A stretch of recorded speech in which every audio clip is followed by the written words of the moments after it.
बहुत समय पहले की बात है। कासगंज नामक एक सुंदर सा गांव हुआ करता था। उस गांव में एक लकड़हारा रहता था जिसका नाम रामू था। रामू बहुत ही ईमानदार और मेहनती था। वह हमेशा अपने काम से खुश रहता था।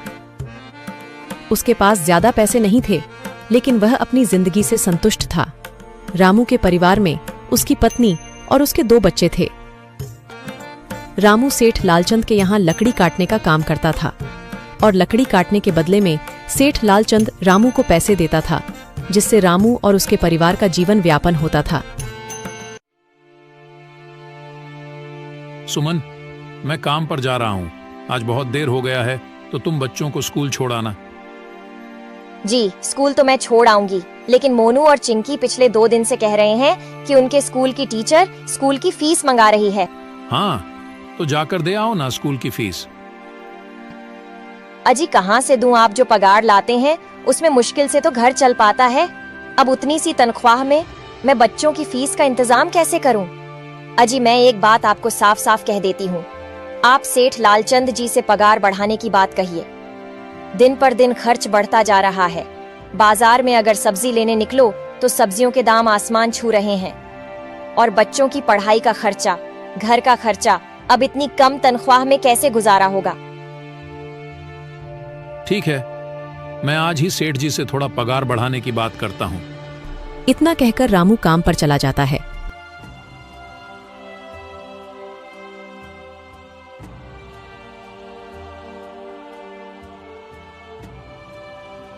अरे भाई, आज तो पगार का दिन है।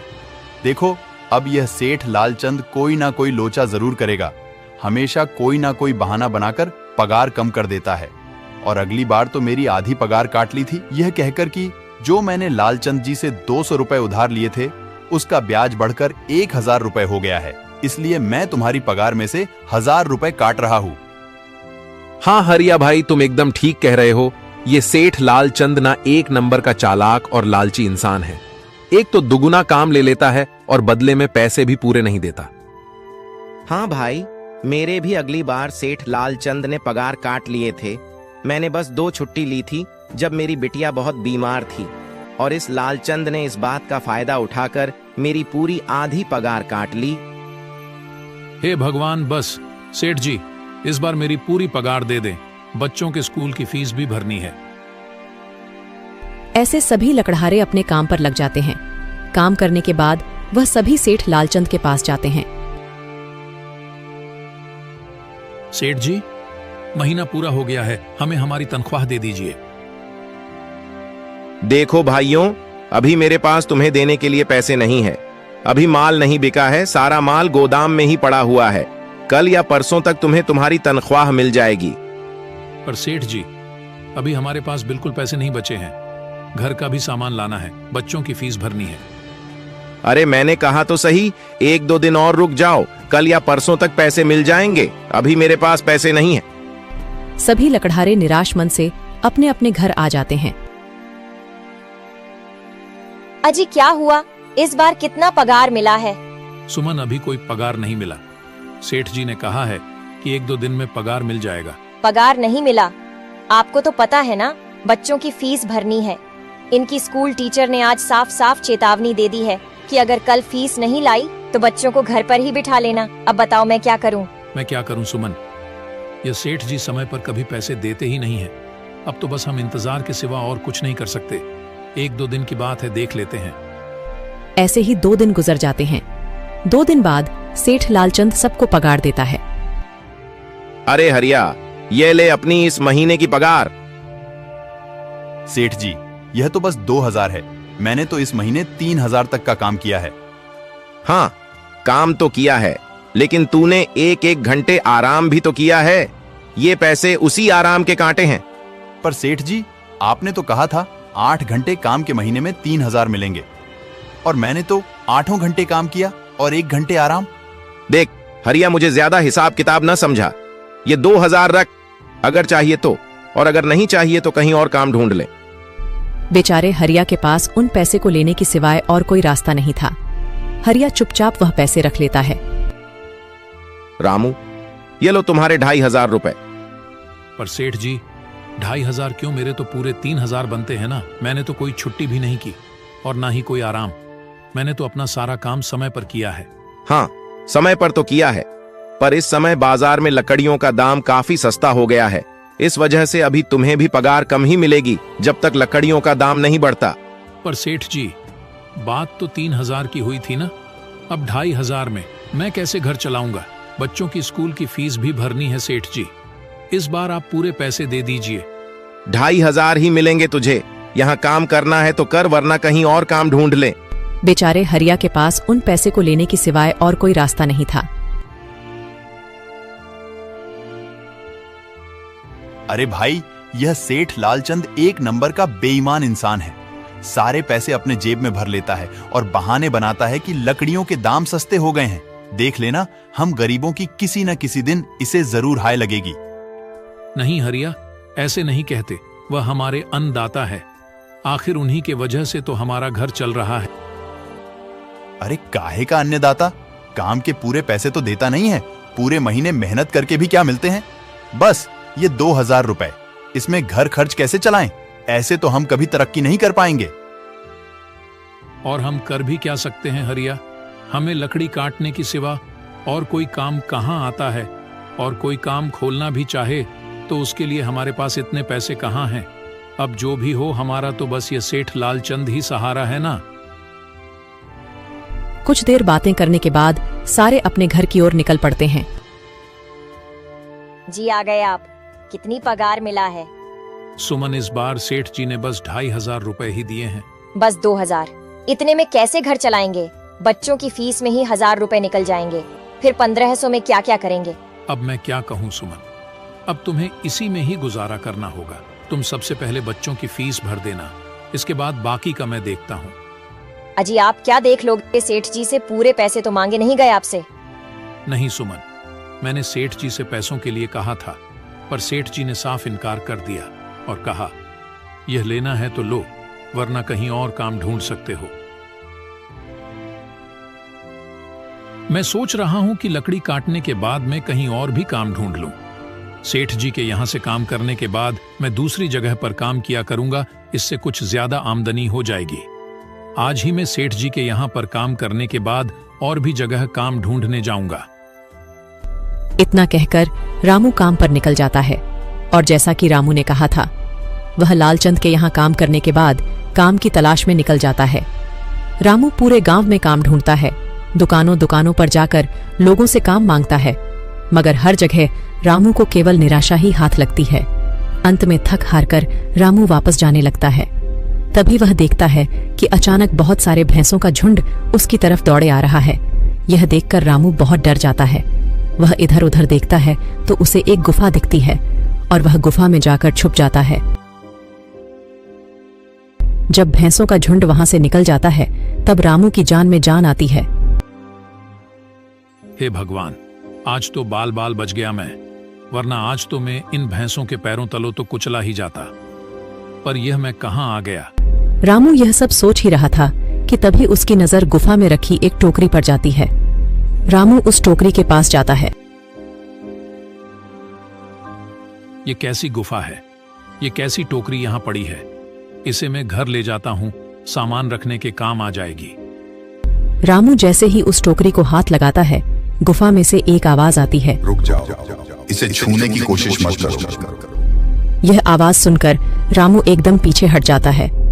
तभी गुफा में एक जिन्न प्रकट हो जाता है और वह रामू से कहता है, कौन हो तुम और मेरी गुफा में क्या कर रहे हो? मुझे माफ करना, आप जो भी हो। कुछ भैंसों का झुंड मेरे पीछे पड़ गया था और उनसे बचने के लिए मैं इस गुफा में आकर छिप गया और फिर मेरी नजर इस टोकरी पर गई। माफ कीजिए, मुझे लगा यहाँ कोई नहीं है तो यह टोकरी किसी की नहीं होगी, इसलिए मैंने इसे छुआ। रामू, तुम्हें डरने की जरूरत नहीं है। मैं तुम्हारे बारे में सब जानता हूं। मेरी नजर एक बार भी जिस पर पड़ जाती है, मैं उसका इतिहास अपनी खुली आंखों से देख सकता हूं। पर आप है कौन और आप इतने विचित्र क्यों दिखाई पड़ रहे हैं? आप अपना परिचय दीजिए। कौन है आप? मैं एक जिन हूं और मैं कई सालों से इस गुफा की रक्षा कर रहा हूं। यह गुफा मेरे पूर्वजों की है। इस गुफा में केवल वही इंसान घुस सकता है जिसका मन बिल्कुल पवित्र हो। अगर तुम अपवित्र होते तो तुम इस गुफा में कभी नहीं घुस पाते। तुम एक सच्चे इंसान हो, इसलिए तुम इस गुफा में घुस पाए और इस टोकरी को छू पाए। अब तुमने इस टोकरी को छुआ है तो यह टोकरी तुम्हारी हुई। नहीं, मुझे ये टोकरी नहीं चाहिए, मैं तो बस देख रहा था। डरो मत रामू, तुम ये टोकरी ले जाओ। ये कोई साधारण टोकरी नहीं है, बल्कि यह जादुई टोकरी है। जादुई टोकरी? क्या यह वही जादुई टोकरी है जिसके बारे में हमारी दादी कहानी सुनाई करती थी कि किसी गांव में एक जादुई टोकरी हुआ करती थी और वह सबकी इच्छाएं पूरी करती थी? हाँ रामू, ये वही जादुई टोकरी है। अब तुम इस टोकरी के मालिक हो। तुम इसके इस्तेमाल से अपनी स्थिति सुधार सकते हो, पर याद रखना, तुम जो भी वस्तु इस टोकरी में एक बार डालोगे, वह चीज ही तुम्हें बार बार इस टोकरी में डालनी होगी। इसके अलावा तुम और दूसरी कोई चीज इस टोकरी में नहीं डाल सकते। अगर तुमने ऐसा किया तो इसका परिणाम तुम्हें ही भुगतना होगा। मेरी इस बात को हमेशा ध्यान में रखना और सोच समझकर बिना लालच किए इस टोकरी में वह ही सामान रखना जिसकी तुम्हें जरूरत हो। रामू टोकरी को लेकर घर आ जाता है। सुमन, ये देखो, ये मैं क्या लेकर आया हूँ। क्या लाए हो आप? बस ये एक टोकरी। सबसे पहले यह बताइए, आप तो काम की तलाश में गए थे ना, तो कोई दूसरा काम मिला कि नहीं? नहीं। अरे सुमन, मेरी पूरी बात तो सुनो। ये कोई ऐसी वैसी टोकरी नहीं है, बल्कि यह एक जादुई टोकरी है। रामू सुमन को वह सारी घटना के बारे में बताता है जो उसके साथ हुई। अच्छा, तो आपका कहने का मतलब है कि इस टोकरी में हमें कोई ऐसी चीज डालनी होगी जिसकी हमें सबसे ज्यादा जरूरत हो। हाँ सुमन, हमें सोच समझकर ही इसमें कोई चीज डालनी होगी। रामू थोड़ी देर सोचता है, फिर उसका ध्यान उन लकड़ियों पर जाता है जो एक बार उसने सुमन को रखने को दी थी। सुमन, यह लो। जब मैं आज लकड़ी काट रहा था तो मुझे यह चंदन की लकड़ी मिली थी। इसे अपने पास संभाल कर रख लो, कभी जरूरत पड़ी तो हम इसका इस्तेमाल करेंगे। सुमन, तुम्हें याद है, एक बार मैं जंगलों में लकड़ियां काटने गया था तो मुझे एक चंदन की लकड़ी मिली थी और वह मैंने तुम्हें लाकर दे दी थी। हाँ, दी तो थी। तो तुम उस लकड़ी को ले आओ। हम उस चंदन की लकड़ी को ही इसमें डालेंगे और उस लकड़ी से अपना एक व्यापार शुरू करेंगे। सुमन चंदन की लकड़ी को ले आती है और उसे टोकरी में डाल देती है। वह जैसे ही चंदन की लकड़ी उस टोकरी में डालते हैं, उसमें कई सारी लकड़ियां आ जाती हैं। अरे वह, यह तो चमत्कार ही हो गया। ये देखिए, कितनी सारी चंदन की लकड़ियां हो गई। अगर आप इसको बेचेंगे तो इससे काफी अच्छे पैसे मिलेंगे। हाँ राधा, मैं कल सुबह बाजार जाकर इनको बेच आऊंगा और जो पैसे मिलेंगे उससे हम अपने मोनू और चिंकी के स्कूल की फीस भर देंगे और बाकी बचे पैसों को संभाल कर रख लेंगे। अगले दिन रामू लालचंद सेठ के यहाँ काम पर न जाकर चंदन की लकड़ियों को बेचने के लिए बाजार की ओर निकल पड़ता है। वहां पर रामू चंदन की लकड़ियों को बहुत ही कम दामों में बेचा, जिसकी वजह से आम लोगों के साथ साथ बड़े व्यापारियों ने भी रामू से चंदन की लकड़ियां खरीदी। लकड़ियों को बेचकर रामू को काफी अच्छे पैसे मिले। पैसों को लेकर चंदन घर आ जाता है। ये देखो सुमन, उन लकड़ियों को बेचकर मुझे कितने सारे पैसे मिले हैं। ये लो कुछ पैसे, इससे तुम कल मोनू और चिंकी के स्कूल के फीस भर देना। अच्छा, तो मैं काम पर जाता हूँ। अजी, आपके पास तो अब यह जादुई टोकरी है, तो अब आपको उस सेठ लालचंद के यहाँ काम करने की क्या जरूरत है? हाँ सुमन, मैं सेठ लालचंद जी के यहाँ काम पर नहीं जा रहा, बल्कि मैं तो वहां पर जो काम कर रहे बाकी के लकड़हारे हैं उन्हें ये खुशी की खबर देने जा रहा हूँ, क्योंकि सेठ लालचंद जी से मेरे साथ साथ वह लकड़हारे भी बहुत परेशान थे। इसलिए अगर मेरा भला हो रहा है तो क्यों ना मैं उन सभी का भला करूं। वह सभी बहुत ईमानदार लकड़हारे हैं, वह सभी बहुत मेहनत से काम करते हैं, मगर लालचंद ने कभी भी उनको उनकी मेहनत के सही पैसे नहीं दिए। इसलिए मैंने सोचा है क्यों ना मैं उनको अपने इस काम में शामिल कर लूं। हाँ जी, बात तो आपकी बिल्कुल सही है। अगर आप सभी लोग एक साथ मिलकर काम करेंगे तो हम सब बहुत जल्द ही तरक्की हासिल कर लेंगे। इस तरह रामू सभी लकड़हारों के पास जाता है और अपनी जादुई टोकरी के बारे में बताता है। देखो भाई लोग, अगर तुम मेरे साथ काम करना चाहते हो तो कर सकते हो, मैं तुम्हें उस लालचंद से ज्यादा पैसे दूंगा और हम एक साथ बराबर की मेहनत किया करेंगे और मुनाफा भी बराबर में बांट लिया करेंगे। सभी रामू की इस बात से बहुत खुश होते हैं और अगले दिन से ही वह रामू के साथ काम में जुड़ जाते हैं। सभी लकड़हारे मिलकर चंदन की लकड़ियों को बाजार में बेचने का काम करते हैं। ऐसे ही 2-3 दिन गुजर जाते हैं और सेठ लालचंद देखता है कि कोई भी लकड़हारा उसके यहाँ पर काम पर नहीं आ रहा है, तो वह अपने नौकर से पूछता है, अरे बिरजू, ये सारे लकड़हारे कहाँ मर गए? 2 दिन से आए नहीं, मेरा सारा काम पड़ा है। क्या इन्हें काम नहीं करना? क्या कहीं यह काम छोड़कर तो नहीं चले गए? सेठ जी, मुझे इस बारे में कुछ पता नहीं है। अरे अगर पता नहीं है तो जाकर गांव में पता कर, आखिर यह लकड़हारे काम पर क्यों नहीं आ रहे। इस तरह सेठ लालचंद के कहे अनुसार बिरजू लकड़हारों पर नजर रखने लगता है। क्या उन लोगों ने अपना काम खोल लिया है? लेकिन उन गरीब लकड़हारों के पास इतने पैसे कहां से आए कि वह अपना काम खोलें? मुझे यह पता करना ही पड़ेगा। बिरजू, तू एक काम कर, तू उन लकड़हारों पर नजर रख। वह जो भी करते हैं, जहां भी जाते हैं, सबका हिसाब चाहिए मुझे। तभी एक रात बिरजू ने देखा कि रामू एक टोकरी में चंदन की एक लकड़ी रखता है और बदले में बहुत सारी लकड़ियां आ जाती हैं। यह देखकर बिरजू हैरान हो जाता है और वह यह बात जाकर सेठ लालचंद को बताता है। अच्छा, तो ये बात है। लगता है बिरजू के हाथ कोई जादुई टोकरी लग गई है जो उसको बहुत सारी चंदन की लकड़ियां दे रही है। अब हमें उस टोकरी को हासिल करना होगा, लेकिन इससे पहले एक बार मैं रामू के घर जाना चाहता हूँ। सुबह ही मैं रामू से मिलने जाऊंगा।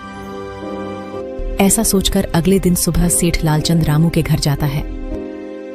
रामू, क्या हुआ? तुम काफी दिनों से काम पर नहीं आ रहे।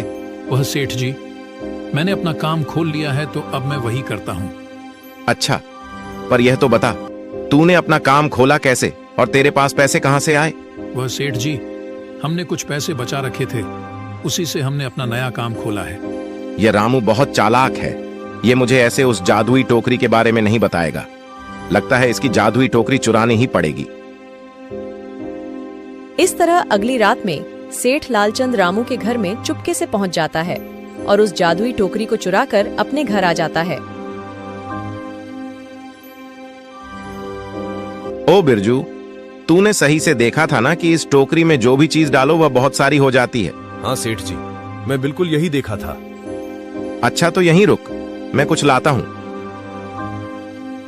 जैसे ही सेठ लालचंद टोकरी में सोने का सिक्का डालता है, उसके ऊपर बहुत सारे पत्थरों की बारिश होने लगती है। पत्थरों की वजह से लालचंद बहुत बुरी तरह से घायल हो जाता है और मैं वहीं बेहोश हो जाता है। यह देखकर बिरजू भी वहां से भाग जाता है। अगले दिन जब सुबह होती है तो रामू अपनी जादुई टोकरी को ढूंढता है, मगर उसे वह टोकरी कहीं नहीं मिलती। सुमन, जादुई टोकरी कहाँ गई? हमने यहीं पर तो रखी थी। पता नहीं जी, यहीं पर टोकरी रखी थी, पर अचानक से कहाँ चली गई? वो लगता है किसी ने हमारी टोकरी को चुरा लिया। अभी तो हमने ठीक से व्यापार शुरू भी नहीं किया था और वह टोकरी चोरी हो गई। हम फिर से गरीब हो गए। वे लोग इतनी बातें कर ही रहे थे कि तभी वह जादुई जिन उनके घर में प्रकट हो जाता है और उसके पास उसके हाथ में वही जादुई टोकरी थी। रामू, ये लो तुम्हारी जादुई टोकरी। ये सेठ लालचंद ने तुम्हारे घर से चोरी कर ली थी और इसको चोरी करने का दंड उसे मिल चुका है। उसे अपने जीवन का सबसे अच्छा सबक मिला होगा। अब वो इस टोकरी को दोबारा चुराने की हिम्मत नहीं करेगा। अब तुम इस टोकरी का दोबारा इस्तेमाल कर सकते हो और अपने जीवन को सुधार सकते हो। इतना कहकर वह जिन वहां से चला जाता है। रामू ने उस टोकरी की मदद से दिन दोगुनी रात चौगुनी तरक्की की और साथ ही साथ अपने लकड़हारे दोस्तों की भी काफी मदद की। उन सभी लकड़हारों की जिंदगी काफी सुधर गई थी। अब वह सभी एक व्यापारी बन चुके थे और बहुत अच्छे से अपना जीवन व्यापन कर रहे थे।